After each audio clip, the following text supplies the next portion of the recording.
Exodus chapter 38. They built the altar of burnt offering of acacia wood, 3 cubits high. It was square, 5 cubits long and 5 cubits wide. They made a horn at each of the 4 corners, so that the horns and the altar were of one piece, and they overlaid the altar with bronze.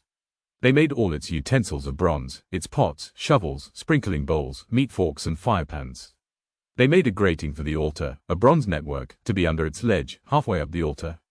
They cast bronze rings to hold the poles for the 4 corners of the bronze grating. They made the poles of acacia wood and overlaid them with bronze. They inserted the poles into the rings so they would be on the sides of the altar for carrying it. They made it hollow, out of boards. They made the bronze basin and its bronze stand from the mirrors of the women who served at the entrance to the tent of meeting. Next they made the courtyard. The south side was 100 cubits long and had curtains of finely twisted linen, with 20 posts and 20 bronze bases, and with silver hooks and bands on the posts. The north side was also 100 cubits long and had 20 posts and 20 bronze bases, with silver hooks and bands on the posts. The west end was 50 cubits wide and had curtains, with 10 posts and 10 bases, with silver hooks and bands on the posts. The east end, toward the sunrise, was also 50 cubits wide. Curtains 15 cubits long were on one side of the entrance, with 3 posts and 3 bases, and curtains 15 cubits long were on the other side of the entrance to the courtyard, with 3 posts and 3 bases. All the curtains around the courtyard were of finely twisted linen. The bases for the posts were bronze. The hooks and bands on the posts were silver, and their tops were overlaid with silver, so all the posts of the courtyard had silver bands. The curtain for the entrance to the courtyard was made of blue, purple and scarlet yarn and finely twisted linen, the work of an embroiderer. It was 20 cubits long and, like the curtains of the courtyard, 5 cubits high, with 4 posts and 4 bronze bases.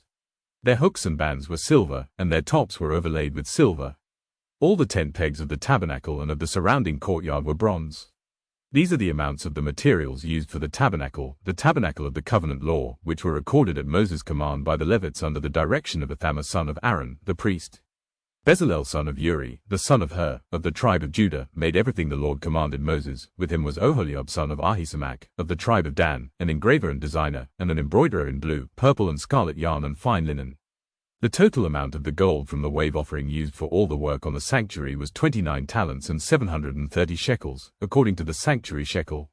The silver obtained from those of the community who were counted in the census was 100 talents and 1,775 shekels, according to the sanctuary shekel, 1 beker per person, that is, half a shekel, according to the sanctuary shekel, from everyone who had crossed over to those counted, 20 years old or more, a total of 603,550 men. The 100 talents of silver were used to cast the bases for the sanctuary and for the curtain, 100 bases from the 100 talents, 1 talent for each base. They used the 1,775 shekels to make the hooks for the posts, to overlay the tops of the posts, and to make their bands. The bronze from the wave offering was 70 talents and 2,400 shekels. They used it to make the bases for the entrance to the tent of meeting, the bronze altar with its bronze grating and all its utensils, the bases for the surrounding courtyard and those for its entrance and all the tent pegs for the tabernacle and those for the surrounding courtyard.